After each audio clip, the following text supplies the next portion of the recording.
স্বপ্ন কি এবং কেন মানুষ স্বপ্ন দেখে? শুধু কি মানুষই স্বপ্ন দেখে, কিংবা স্বপ্নের অর্থ কি? এই সমস্ত প্রশ্নেরই বিস্তারিত আলোচনা করব আজকের এই ভিডিওতে। স্বপ্ন হলো এমন একটি জটিল বিষয় যার সম্পর্কে বিভিন্ন মত রয়েছে। অনেকে মনে করেন স্বপ্নের নির্দিষ্ট কারণ রয়েছে, আবার অনেকে বলেন স্বপ্ন অর্থহীন।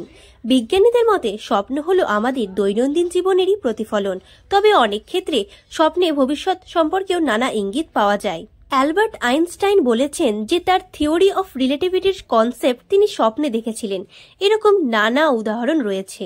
তাই স্বপ্ন জন্ম থেকে বর্তমান সময় অবধি ঘটে যাওয়া ঘটনার প্রতিফলন হতে পারে, আবার বর্তমানে কোনো সমস্যার সমাধানের ইঙ্গিত কিংবা ভবিষ্যৎ সম্পর্কে কিছু তথ্য প্রদানের উপায়ও হতে পারে। স্বপ্নের ভাষা আমাদের কথা বলার কিংবা লেখার ভাষা নয়। স্বপ্নের ভাষা হলো ইঙ্গিতগত। তাই স্বপ্ন আমাদের কাছে অত্যন্ত জটিল।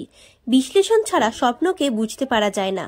স্বপ্নে আমরা কখনো কোনো হাসির স্বপ্ন দেখতে পারি, আবার কখনো আমরা স্বপ্ন দেখলে ভয় পেতে পারি। এরকম নানা স্বপ্ন আমাদের অবচেতন মনে আসে।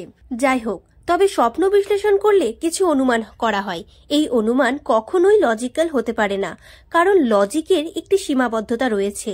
তবে যদি অযৌক্তিকভাবে স্বপ্নকে বিশ্লেষণ করা যায়, তবে স্বপ্নের কারণ সম্পর্কে কিছু জানা যায়।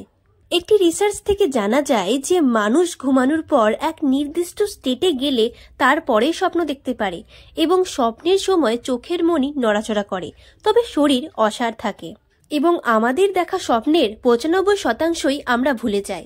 এছাড়া রিসার্চে এটাও অনুমান করা হয় যে মানুষের মতন প্রাণীরাও স্বপ্ন দেখে।